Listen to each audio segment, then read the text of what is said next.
everyone. My name is Dee. Welcome to January's monthly Coop Chat. Today we'll be talking about FinOps, but from the perspective of finance teams. So we'll move right into the agenda here. First, I'll be covering off for just some introductions to Coop Cost as well as our speakers. Then we'll dive into what are the challenges for finance teams and how this kind of ties into FinOps. And then we'll also walk through some strategies that you all can use to just have the best success that you can in FinOps, as well as a real world example of how Coop Cost uses Coop Cost. And then we'll also save some time at the end for Q&A. We did get some pre-submitted questions, so we'll be covering a couple of those. But if you have questions throughout the talk, you're also welcome to submit any through the Q&A feature located at the bottom of your Zoom, and we'll try to cover as many as we can. I also wanted to let everyone know that we will be recording today's session, so if you can't stay for the whole thing, don't worry about it. We'll send you a copy to your email probably tomorrow. So if you have to leave earlier, you want to share with others, feel free to send it out. We'll also share a PDF of the presentation today as well. So moving right along, I'll tell you a little bit about Coop Cost in case you're unfamiliar. So we started back in early 2019 as an open source tool for developers to get clear visibility into their Kubernetes spin. And today we're empowering thousands of teams from startups to enterprises and helping them monitor their cloud costs, reduce waste, and also strike that right balance between cost performance and reliability. So regardless of what cloud provider you're operating on, or if you're using air-gapped or on-prem, we can work on all of those. We provide you a single pane of glass to see your costs, and it just helps make better informed decisions that you can feel confident about. Today, we're managing about $3 billion in cloud spend for customers of all sizes. We have some amazing customers like Coinbase, Audi, and Johnson & Johnson, and they all use Coop Cost in the same way to just help untangle their cloud bills. Now I will give you, if I can get my slides to work, now I'll tell you a little bit about Mike. So Mike is one of our speakers today. He is our Director of Finance here at Coop Cost, and he's also a very experienced FinOps practitioner. He oversees everything here at Coop Cost from the day-to-day finance management, but also revenue operations. He's an expert in SaaS metrics, equity management, FP&A. So if you've ever wondered how to make sense of your cloud spending while balancing financial strategy, he's definitely your guy. And if you want to dive deeper into FinOps with Mike, you're more than welcome to reach out to him on LinkedIn. He's always happy to share insights and collaborate with others in this space. So don't be a stranger if you want to talk more with him about some of the things we'll be covering today. And then our next speaker is Kai. So Kai is our product manager here at Coop Cost. He has years and years of experience delivering solutions for technical organizations, from Kubernetes tools to machine learning models. He's just really passionate about solving complex challenges and making it easier for teams to get the most out of their cloud environments. And if you're curious to talk more about Kubernetes or anything product related, you're also welcome to reach out to Kai directly. He's really a great resource and always open to sharing ideas and insights with everyone. So with that, I will pass it over to our speakers today, and we'll jump right in. Well, thanks, Dee. All right, so we're going to just start with a little bit of an overview on the challenges for finance teams, and what I think of when I'm looking at our org and we have all this spend, right? I'd say for an early stage startup, which I've been doing for about 15 years, our biggest expense for a software company is 75-80% is going to be people. So that's at the top. And then if you're a remote company, maybe you don't have facilities, our next biggest line item on what we spend is almost always hosting costs. It's a huge amount of what goes out the door. And a lot of times we just don't have a very mature process around what is being spent there. We're doing other things and it kind of falls by the wayside. I think the other challenge with finance getting involved in cloud spend generally is that the way that we buy and purchase, hosting and server space has pretty much been flipped around in the last 15 years. So while we might be a really young org, we would at least have some, maybe not very mature procurement process where we'd say like, hey, we're buying servers. This is the only variable here is going to be electricity or something like that. The cost to run it, maybe the people behind it. So at least as finance professionals, we had a say when things were purchased, these big, capitalized assets. We would be able to negotiate the price and have kind of like a really good idea of what we would be spending. Now that's changed a lot. engineering, they can spin up resources really quickly, pay as you go. We have lost control of that, and we're largely okay with it. From an organizational standpoint, we've all made the decision that the agility that we get from using an AWS or a GCP is worth the complexity on the billing side. We can turn things around a lot quickly. Product development cycles are shorter, but that kind of leaves an opportunity for the strategic finance side of the house to embrace the challenge, right? So we are kind of getting this after it's been decided, but the goal with a FinOps practice and building a FinOps practice is to understand this in a little bit of a different way. So some challenges, limited visibility is probably the biggest one. Whenever I start with a new company and I'm just going through our cloud spend, and usually it's just an invoice, like this is what we spent last month, that's it. So I think that's a really tough place to start, but it's where you got to start. And, as you get into it, you have inconsistent resource tagging and labeling. You're trying to figure out who's spending what. You have 7, 8 different GCP accounts. You don't know who's using them. You don't know if resources are not being used at all. So that's one big challenge. Unpredictable costs is the next, right? So, I think it's really hard sometimes if you're just starting out with like, why did this fluctuate so much? Like, why are we up 20%? And the part of the unpredictability might have been like a fire that someone had to put out, or hey, we're spinning up resources for this development cycle or something like that. But from the end user, from the finance side, we don't really get that information and we don't get that granularity. So we just see these unpredictable costs. The third big thing I think is cross-team silos. You have finance, you have engineering, you have DevOps, and we're all doing different things. On the finance side, we're talking pretty much in accounting terms. Hey, when is this spend from? Was this June or July? Where are we putting it? What bucket? But we don't have a great language beyond that to talk to engineering and figuring out what's going on. So I think, breaking down that and speaking the same language is a huge part of what finance teams are challenged with. And then budgeting and forecast complexity. So a lot of what I've been talking about is spend in the past. Like, how do we understand what's already gone out the door?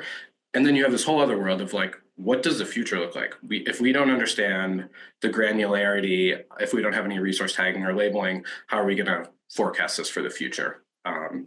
So those are the big challenges for finance teams. Awesome. Yeah, thanks, Mike. I figure, Mike laid out the challenges really well, and in general, FinOps, this kind of industry, this persona has really come in as kind of the solution to, those challenges that finance teams are now facing as part of the move to the cloud. So I figure, just to level set, what is FinOps, right? So FinOps is kind of it's kind of in the name, right? It's the combination of your finance teams and your DevOps or platform engineering teams. And kind of the core principles here are that your teams or your organization needs visibility into its cloud costs. And those costs need to be tied back to some business outcome or business unit to be able to, take action or make sense of the money we're spending. And as Mike mentioned, cross-functional collaboration is key. Again, it's very much like in the name, where you need to have cross-team collaboration between finance, DevOps, but also engineering and your platform/application teams, need to really all be bought in to this effort to be able to do it effectively. And we'll talk a little bit about, why that is and some best practices for that. So next slide. It's really broken down into 3 phases, FinOps: inform, optimize, and operate. And really, in general, we see organizations kind of follow that maturity model, right? Where you start with inform, and you have to really be able to get informed about your costs before you can optimize or operate on them. So, inform, what does that mean? What is phase 1 of your FinOps journey here? Really, it's enabling cost visibility. And again, it's not just like, hey, we're spending this much. It's, hey, we're spending this much by team, by project, by environment, by some business unit. You need to be able to map those costs back to. And really that relies on robust tagging and labeling practices to be able to do that effectively. And, also creating dashboards that the finance team uses so that your finance teams and your DevOps or engineering teams are speaking the same language. And I think that's kind of key, number 1, to kind of enable that cross-team collaboration. So you can kind of see here, in theory, you have tools, like just the native cost explorers from your cloud provider have now started to give you some visibility into breaking this down by your different business units. But as you'll see, there are some shortcomings there. But next slide. So once you've moved beyond Inform and you've kind of got your costs down for each of your business units, many times you want to start to optimize, right? Increase efficiency, free up more resources, that kind of thing. So thing number one, most teams look at is right sizing or optimizing their workloads, right? We see this time and time again where developers will, request more resources than needed for a given application just to make sure it runs, right? Developers, it's hard to understand how much a given application or workload is going to consume in CPU or RAM. So you kind of overshoot it just to make sure it runs. And then if you don't have good tooling in place to then resize those requests for those containers, you're going to see a lot of inefficiency and wasted spend. I think there's also a ton of low-hanging fruit that we've seen where teams have a bunch of orphan storage or virtual machines that were spun up to run some test, but then kind of left there idle and nobody's using it. And again, you're just continuing to incur costs. Seen a lot of that, and then just automated cost controls. Things like being able to shut down virtual machines or clusters at nights or weekends to help you save money when these things aren't being used. Again, just kind of key to helping you spend your infrastructure or IT budget more efficiently. And then finally, the last phase of the FinOps lifecycle is operate, right? So once you've got your cost for each of your business units, you've increased efficiency, right? You want to make sure that you have the governance in place to continually, realize those savings or those gains. Things like real-time alerting or anomaly detection are key here. Setting budgets is one thing that, we'll touch on this in a bit, is one thing that KubeCost internally has found to be really effective at making sure, our organization and our teams are thinking about, how they're consuming these resources and whether or not that spend that they're incurring is efficient or not, or needed or not. So setting budgets for an application or a team has been, really key in helping, again, keep efficiency high and just create this culture of cost awareness within an organization.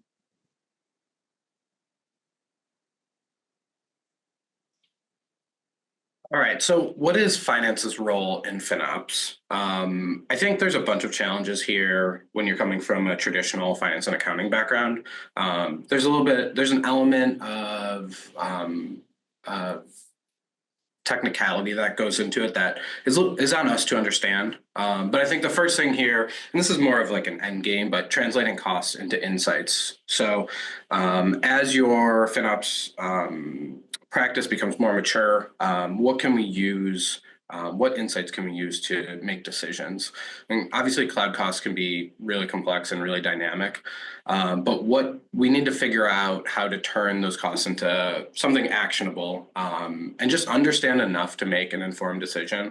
A lot of times when I'm thinking through this, it's like we go from understanding one line, and that's the total amount we spent last month. And I want to be able to dissect that into a bunch of smaller pieces. And if I'm talking to an exec, what's something that I see that would make a decision, whether it's product, engineering, something more strategic, like what are we learning from the actual cloud costs that we're spending on? The second is optimizing spend with procurement. And I think this is kind of like I think procurement here is really like, you're speaking to the end user, right? Like who's in engineering, who's in product, who's building this, building something, who's in DevOps, who's managing it maybe. So I think collaborating with all of those folks, really around negotiating savings on cloud contracts and services. And then you have a focus on cost governance, setting policies, ensuring compliance. I think finance can play a huge role in that, especially when we're thinking about like making a budget, sticking to a budget overruns, like how could we manage that? That's something that's very in line with finance and accounting, and something that we can pretty easily translate that skill set into something like this.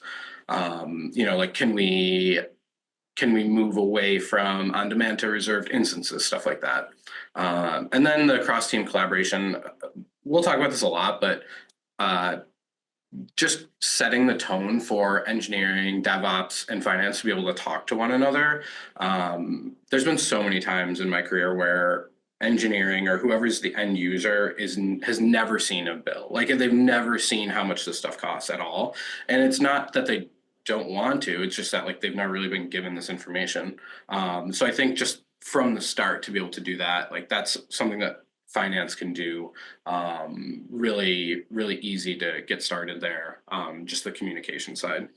And then I think in a similar vein with the cross-team collaboration, your finance org has a responsibility to get more technical, whether it's like learning about FinOps, learning the terminology, like just understanding, like opening the FinOps book from Linux Foundation and reading through it and getting like the first certification. I think those are just all like really concrete ways to start to speak the language of engineering and DevOps. And I think you also have the opportunity to educate them as well. So like, this is how this rolls up to finance and accounting. Like this is how we put it in our P&L. I think engineering generally is pretty interested in stuff like that. Like how does it work? And I think you can start to foster that, like understand what they're talking about, but then also bring it back and be like, this is why it's important to us. This is like what we're working on. This is how it rolls up to our financial forecast, that kind of thing. And then driving continuous improvement, I think, is huge. FinOps is not a one-time process. It's just an ongoing effort. So this is really a practice as opposed to like a review. So how can we get more cost efficient, but like on a faster cadence? We're always identifying inefficiencies. We're always tracking progress. We're always setting new goals to really make it a cyclical thing rather than a one-time thing. Hop to the next slide. So what do we need to be effective? I kind of mentioned, like, when I'm thinking about this, I'm thinking about talking to an exec, like, this is how I would make decisions based on our spend. And we want to inform leadership decisions at the end of the day, right? Like, yeah, we want it to be clean for our financials. We want to forecast this really well. We want to be accurate, but we also want to be able to make some decisions based on how we're spending. So I consider, from the finance side, this is how I would look at it. I think DevOps engineering product would probably look at it a little bit different, but from the very first, like, can I just reconcile the spend? Like, can I understand where all this spend is, where it's going, how it's working, who's using it? That's the first thing. So can I take our AWS bill and understand where it's all going? And then you kind of build on it from there. Like, you have to have that to get to the next part, like cost segmentation. Are there parts of our spend that are directly attributable to a customer? Because that can, or a customer or a product, because that can inform how you're going to, treat a product line, right? Like, maybe something is way too expensive and it doesn't make sense with the pricing that we have right now, or maybe it's really low and we should, push this product a lot more because our margins are great. So you can start to do cost segmentation.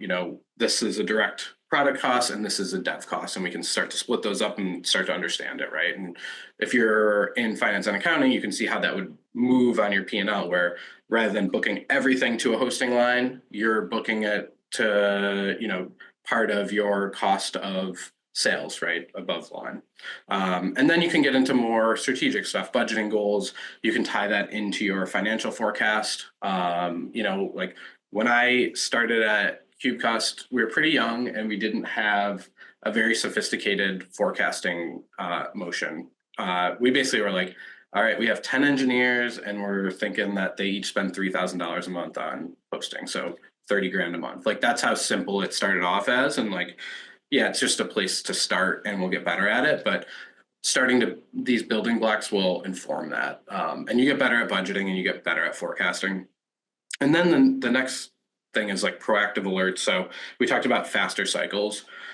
When a lot of times when I'll see a cloud bill with nothing else around it, it's like, yeah, we spent 50 grand last month, but like, this was 30 days ago. This was 45 days ago. It's so outdated. Like, how can we make that cycle a lot faster. And I'll go to engineering and be like, hey, we had this like crazy spike on the 5th. Like, what was that? And I kind of don't blame them. Like, they're like, I don't know. We had this fire with a customer. We had to scale up resources, blah, blah, blah. But it's outdated, right? So like, what can we do better? And a lot of it is around alerts, right? Like we can catch it within a day. And it's like, okay, we had a thing with a customer. Good. We got notes for that. At our financial close, we already know what's going on. We don't have to go back and try to like dig for information. So I think that faster cadence and getting like better real-time information is huge. And then when you're really rolling, it's like unit economics. This product is doing great. The margins on it are awesome. Let's double down on it. This one, we're really spending a lot. Like, do we need to change how we develop the product generally? Like, is there some inefficiency there that we can really like figure out and fix?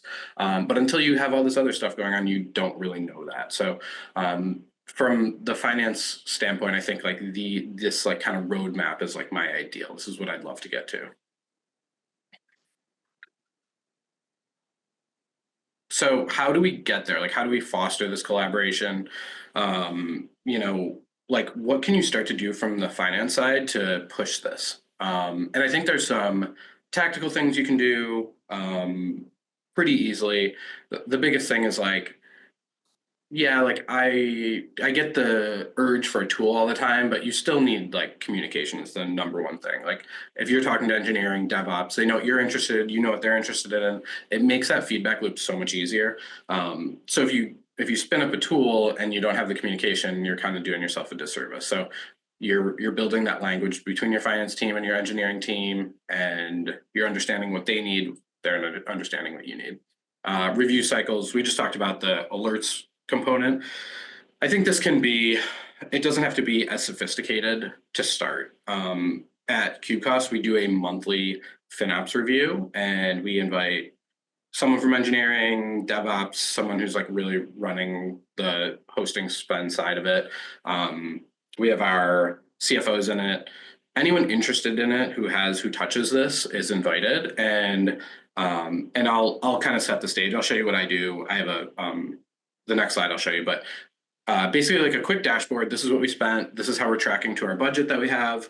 Here's some high level stuff that like happened in the last month. And that's all from our notes, right? Like when something, we had some great efficiency in it or we didn't or whatever, it's all there so we can discuss it. So one page, like really easy once a month. And that really helps accelerate our review cycles just to start. And so I was kind of just talking about it, but we just have this cross-team collaboration and alignment that it's like once a month we can all discuss what happened. And then I can also use that as a springboard of like, hey, engineering, like, what are we thinking for the next month? Like what happened this week? How are we feeling about spend? Like anything that we should be thinking about that hasn't happened yet. And so that's like another good like forum to just like open it up and like discuss whatever might be like on the horizon. I think the other thing is I try to not go into these meetings being like, we totally missed the budget again. I think finance has a responsibility to see the things that are wins and really promote it. Cause I think there's like a ton of good stuff. Like, hey, I shut off these resources. We went on vacation and I did this. And like, there's a lot of like great stories to tell. So I think you should lean into the good and really say like, hey, when something is great is working, like let's double down on it. This is what we did. This is how it happened, and kind of go from there. And then I think you can also be creative. I like approaching engineering with why did you spend so much money last month? Like never goes well in my opinion. And I think you can be a little bit more fun with getting folks interested in this generally, like a hackathon, design challenges. Like if you give engineering another constraint on how to build something, oftentimes that's just like another thing that they want to be able to do. So I think there's a bunch of ways to start a FinOps practice that isn't like, on your heels, we spent way too much money, we need to cut all this stuff. Because it's like also not sustainable a lot of times. It's like engineering can go shut off a bunch of resources, but then they're just turned back on a week later and you really didn't get very far. And then efficiency is a core principle. I just touched on it, but we think about designing products from product to engineering as having a bunch of constraints. Engineering is thinking about like uptime, products thinking about usability. And then we also have an opportunity to say like, another constraint is cost effectiveness. Like, how can we make this a product that's sustainable, that that we can see having like a long time horizon, that, you know, we won't have to like kill at some point because it's become too expensive. You want to jump to the next slide? We'll just talk about running a FinOps meeting on our side. So this is just a Google Sheet that I put together every month. It's super simple. I basically take our cloud bills, I take just some accounting data, I take some of our internal tool data, and I dump it all into a spreadsheet, and it spits out this like pretty handy snapshot on what happened in the previous 30 days. So I have our forecast. This is like May 2024. This is, we forecasted 168K, and this is how we're tracking. We spent 173K. So we're a little bit behind, but it just shows you the variance. Like, okay, checked in with our forecast. And then I have a summary. I'll talk to engineering, DevOps a few days before and say like, hey, you know, could you send me some notes on like what you saw? This is what I have so far. And then this is where I learn a ton about like, hey, we had to do this or that, or this specific thing happened where we had to like spin up resources, or, you know, we're going to see some increased dev costs, that kind of thing. So this is just a good, I keep this like once a month, we go through it. And then there's the opportunity section, which is like kind of an optimistic take on like, what are some places we can really improve over the next month, or we have, you know, where can we be optimistic about our spend. And then on the right side, I will go through and just I'll split out our cost of goods sold, our cost of sales, some people call it, versus our hosted, in our hosted product. And then I'll also talk about dev costs. So I'll split those out and just be like, this is what we're paying, like direct customer costs, like incremental with our customer. And then this is stuff that maybe we needed just generally for maintenance. This is maybe some testing, that kind of thing. So that just like breaks it out pretty nicely. And then we'll have some team data, and you can get more granular with it. This is just like very general. And I'll just talk about variances month over month, that kind of thing. Some notes, and we just track it. So this is like a really simple spreadsheet that anyone who's in finance should be able to put together. And you don't really need to know that much about, you know, specific FinOps issues, you know. Yeah. If you want to kick it to the next slide, Kai, I think you're on. Yeah. So I'd love to talk a little bit about, you know, how we use cube costs internally to drive some, you know, real FinOps wins. So, you know, the first thing we tried to do is get a collection. It's called cube cost collections. For those who aren't familiar, what that does is it allows you to create groups or buckets of your costs containing costs from, you know, both Kubernetes so workloads running on Kubernetes, but also from cloud. So maybe you have an application, right, that's consuming Kubernetes resources, but also maybe like a database or, you know, an extra virtual machine. You can get all those costs together in one cube cost collection. So, you know, when Mike and our finance teams were like, hey, how can we use cube costs to get a handle on our costs? That was step one, is like, can we get collections put together for each of our business units or spending dimensions? So you can see we you know, had to hide the customer names, but what we did is actually create a collection for each of our customers, so we can see exactly, you know, how much it's costing us to host each of those customers. We also set up budgets and alerts so that we could get notified when a application or business unit was over budget. And actually just setting up those budgets really helped our teams kind of be more aware of what they're doing, and like, hey, maybe I don't need to spin up an additional cluster just to test this new feature. Maybe I can do it, you know, in an existing namespace or something like that.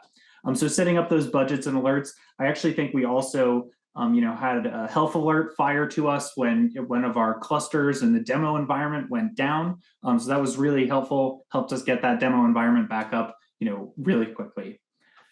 We also spun up namespace turndown and automated request right sizing. So, you know, namespace turndown allowed us on our QA environment to turn down namespaces that weren't, you know, on nights or weekends when we weren't actively using them. And request right sizing, you know, helped us ensure like, hey, in this QA environment, we don't need to be over provisioning resources. Let's make sure we can be efficient there and really help save money.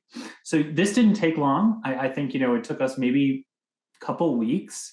And we were able to achieve $219,000 in annualized savings in a 16.7% reduction in our monthly cloud spend, which I think is pretty amazing. I'm not going to pretend like KubeCost was super efficient in our cloud spend beforehand, but just again, like little simple things that we were able to do out of the box with the KubeCost product had some real tangible results. And on the next slide, you can actually see how those, how working on that impacted our spend over time, right? You can kind of see us taking those actions around middle of December, and you see like we plateau and we really don't go back up to our previous spend. So again, like this was a big win for us, and I think hopefully the guidance given here in this webinar can help all y'all achieve this at your organizations. Yeah, and this would be an example of like something we would put in our FinOps meeting notes. Like I pulled this right from there when we were getting ready for this. It's like super easy to look back and just say like, okay, this is what we were spending. This was like something that we flagged as like being really effective. And like this kind of reduction, when you look at it from the finance side, I feel like the first thing that people always, executives are always like, oh, we're over budget. Like we're probably spending a lot of money on like software stuff that people forgot about. And it's like it's always the same story where it's like, well, there's probably some things on credit cards that are like, that need to be canceled. I'm like, yeah, I totally agree. But if you can also like move the needle by like 220K in annualized spend just from like your second highest line item, that just like moves the needle way more than like going to find like an Adobe subscription that we haven't canceled or something. Like I've had way more success like putting effort into this kind of efficiency rather than like chase smaller dollars throughout the org. Absolutely. So, next I want to talk a little bit about, why is this whole FinOps journey that we've talked about, at first glance, maybe it doesn't seem terribly complex. And I, like Mike said at the top, maybe 15 years ago with, the old, way of building infrastructure for applications, it probably wasn't terribly complex, right? But I think in today's world, it's far more complex, especially if you're running Kubernetes. So why is FinOps more difficult in Kubernetes? Well, number one,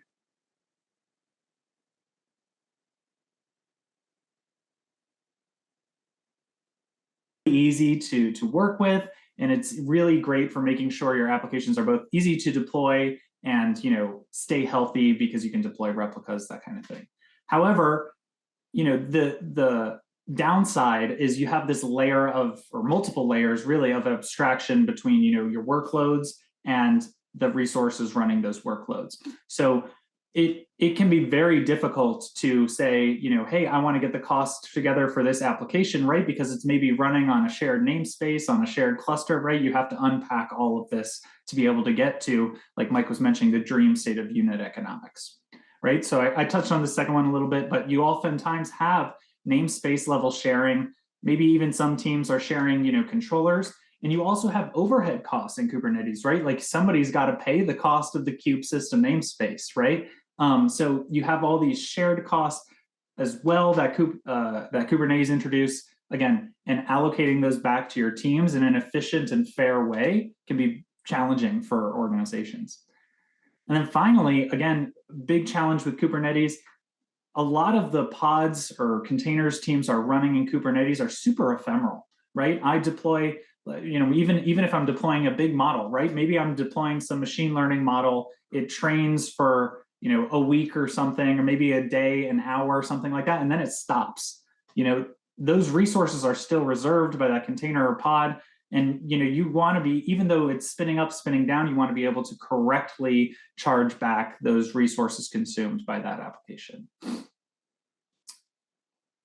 A couple other challenges, right, are going to be the limitations of cloud cost allocation for Kubernetes. So if you look at your cloud providers, cost and usage explorer from AWS, Azure, GCP, they don't really give you much to help unpack the cost of Kubernetes. So I think that's been where KubeCost or OpenCost has been really pivotal for teams, because otherwise you just don't have a ton of options, right? There are not out of the box options that are going to give you visibility into your Kubernetes spend.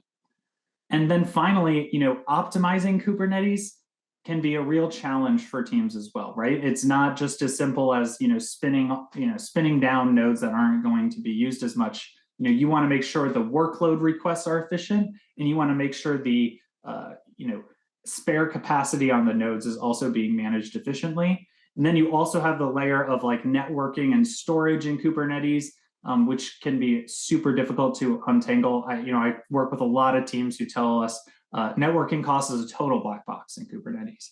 And that's just challenging for what can be a pretty big line item in your Kubernetes bill.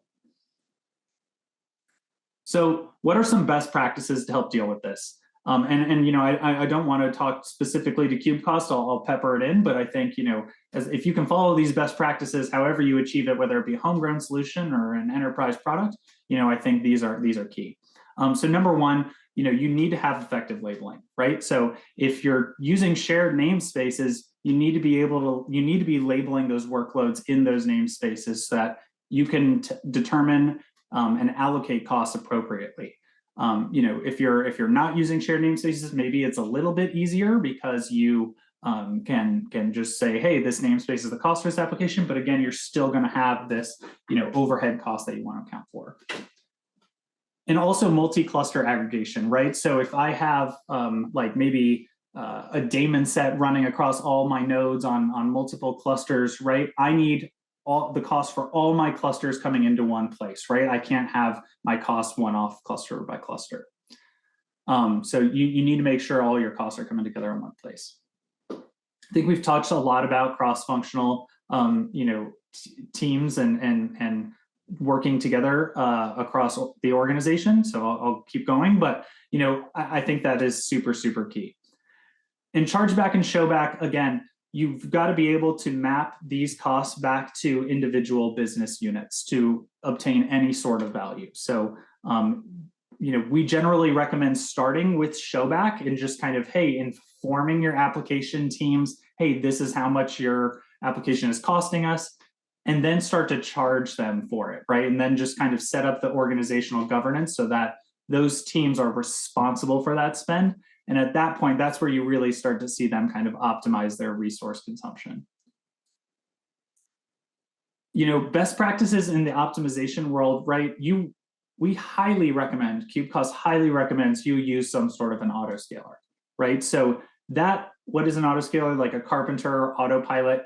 You want to make sure that if I have, a gig of extra RAM on an individual node, let's say you have some Carpenter or autopilot running to provision a smaller node if appropriate, right? So you've got to make sure you have an autoscaler running, and KubeCost can actually show you the efficiency gains that your autoscalers are helping you achieve. And a lot of teams use that as kind of like their KPI to report up to executives. And then also pod right sizing, right? So if you're using a Carpenter or an autopilot, right, that is just going to address what KubeCost calls infrastructure idle, right? That's going to reduce spare capacity that's not been reserved or used. But you got to make sure that your pods or containers, your applications, are requesting or reserving resources appropriately. Because like I mentioned at the top, in general, we see this all the time. Teams request way more resources than they need. You've got to make sure you have some automated pod right sizing to come back over the top and adjust those requests.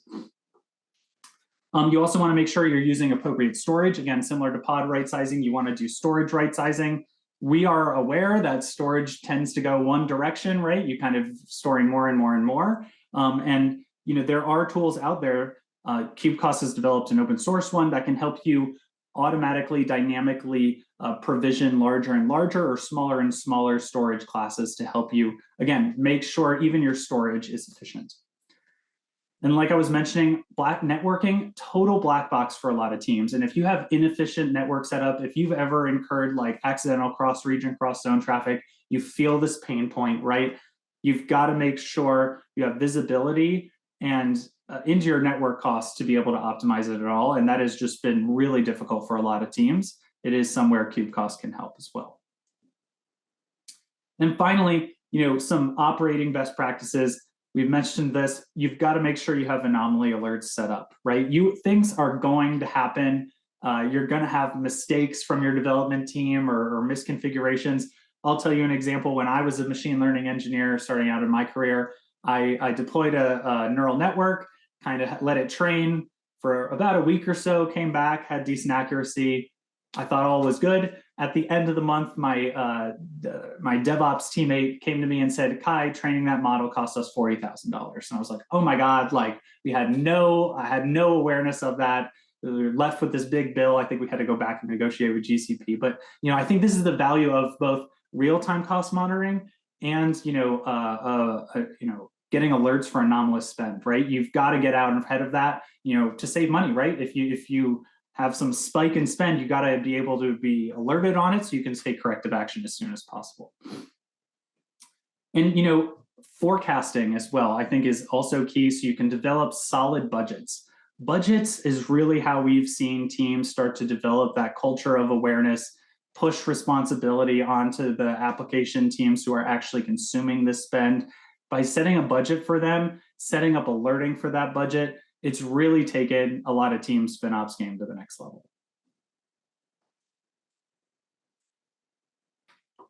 All right, so key takeaways.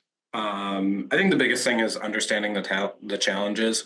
From the finance side, we really have a responsibility here to get involved. I think we're largely given a pass, but if you're thinking this is an issue for your org, it's just time to take some initiative and get this started off. So, just general visibility, understanding what is unpredictable about your spend, and then breaking down some of those cross-team silos.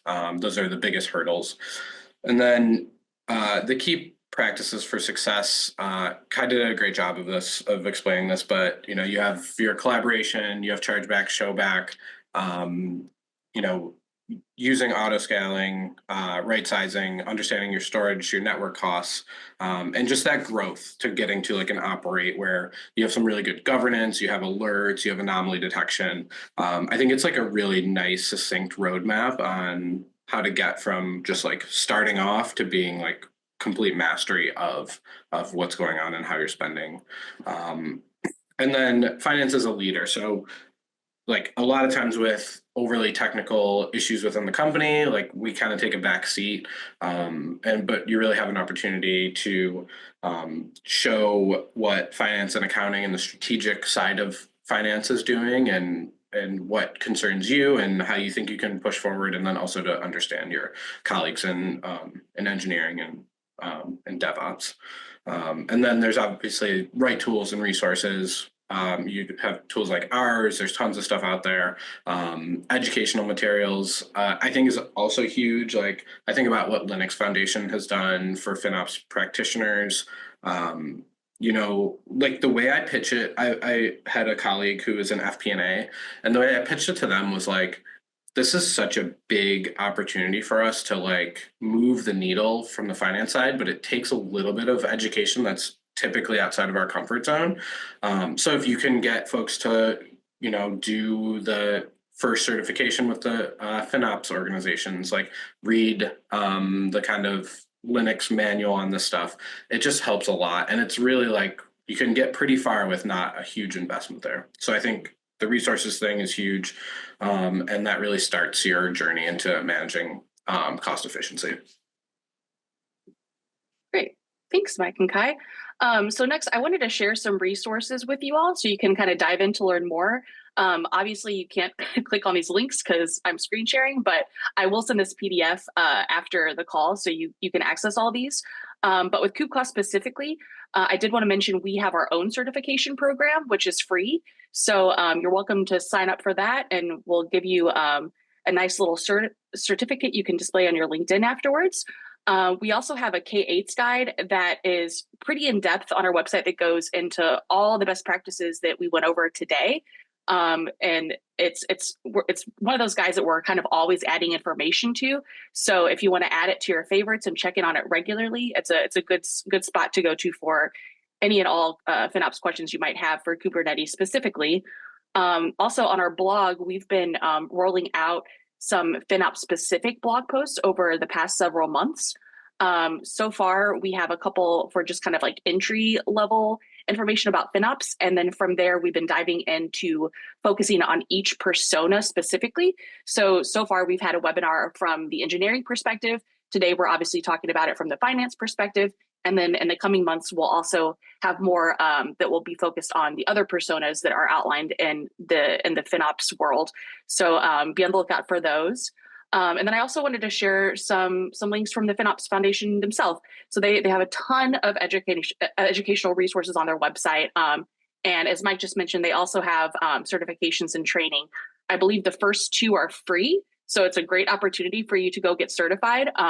And then beyond that, there are a couple more kind of robust paid ones, but not too expensive. And it's a great way to further your career.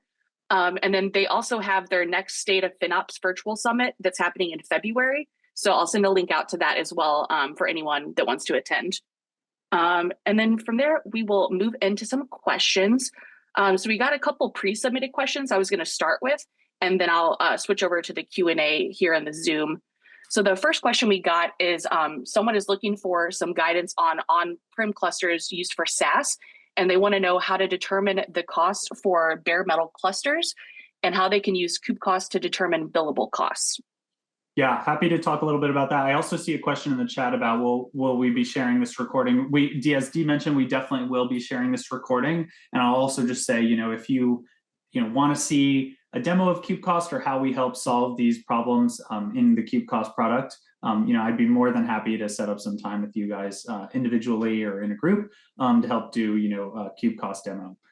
So just throw that out there as an open invite to y'all. But to answer the question, how does KubeCost determine cost for bare metal or on-prem clusters? We actually do support CSV-based pricing. So you can tell us, how much the node costs you to procure that node. You can tell us how much that node should cost like per hour, or network cost per hour, storage cost per hour. You tell us how much you want to charge your teams for that bare metal or on-prem infrastructure, and we can use that as the price as opposed to getting the bill from your cloud provider and using that as the price. So we do have that capability, and frankly, we have tons and tons of users who are using us for, to monitor the cost of their on-prem resources. So it's very much part of our core product. Awesome, thanks, Kai. We also got another question just now asking if the KubeCost certification is free.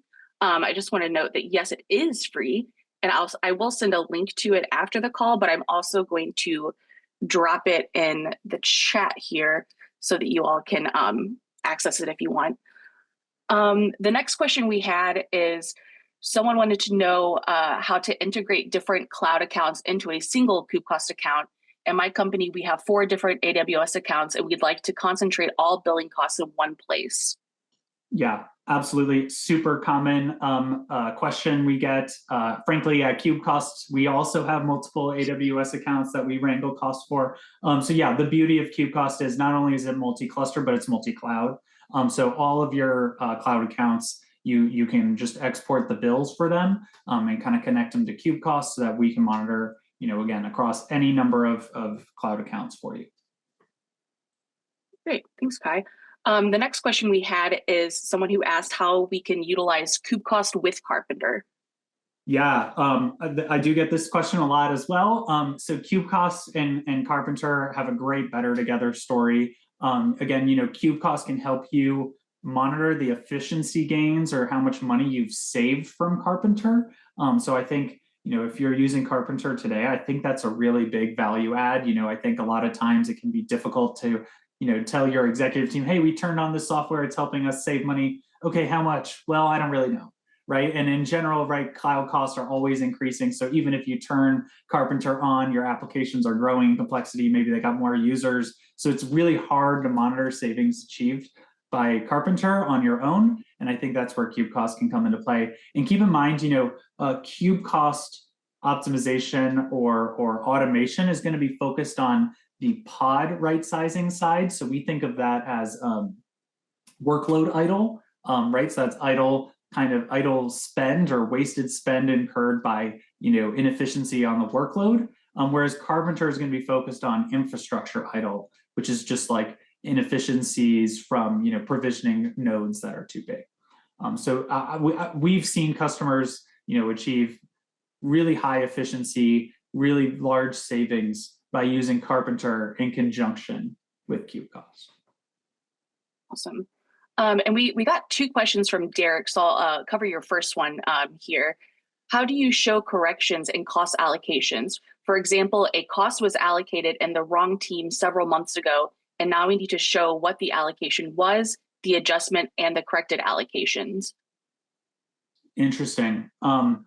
So we do make adjustments based on in real time we'll assign the public pricing to workloads, and then we make adjustments based on the cloud bill.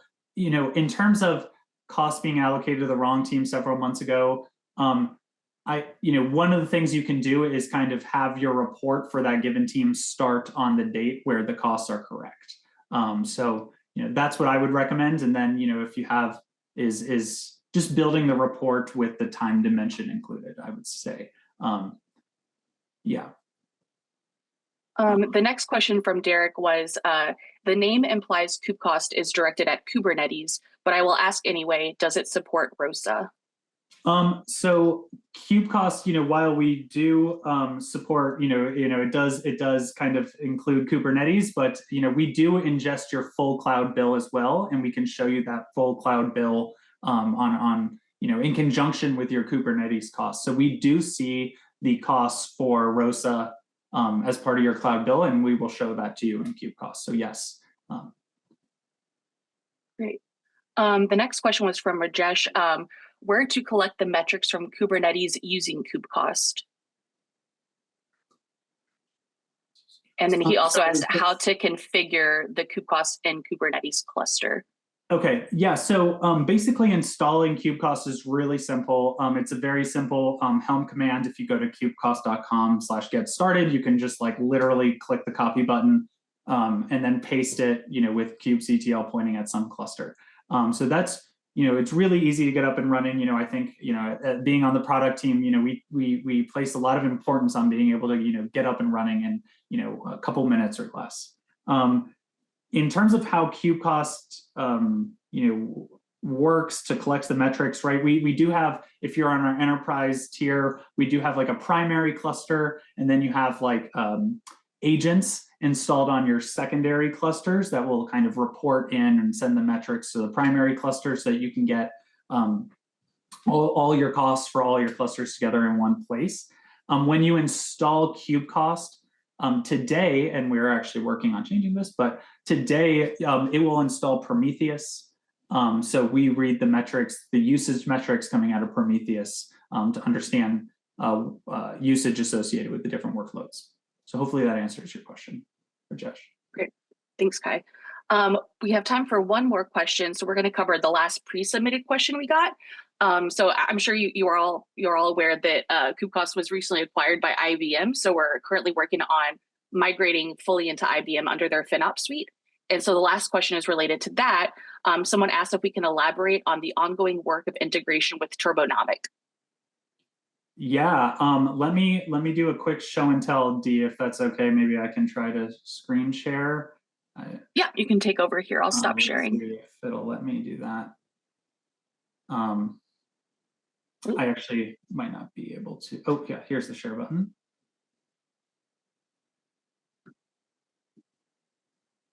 Oh, I don't think my system has permissions. But basically, the way you're gonna KubeCost has an integration with Turbonomic today. It's very new and it's in beta.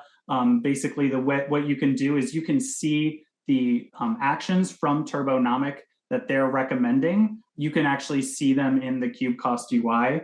I'm happy to show that in a separate session if that's of interest. And I will say, we are going to be continuing to invest more in our integration with Turbonomic. And I'd love to connect with any users who are familiar with both KubeCost and Turbonomic and get your feedback on what the future of this integration can and should look like. More to come there, but I'm really excited about what Turbonomics can be able to do for our users. Go beyond just Kubernetes optimization and help you get optimize your cloud bill altogether.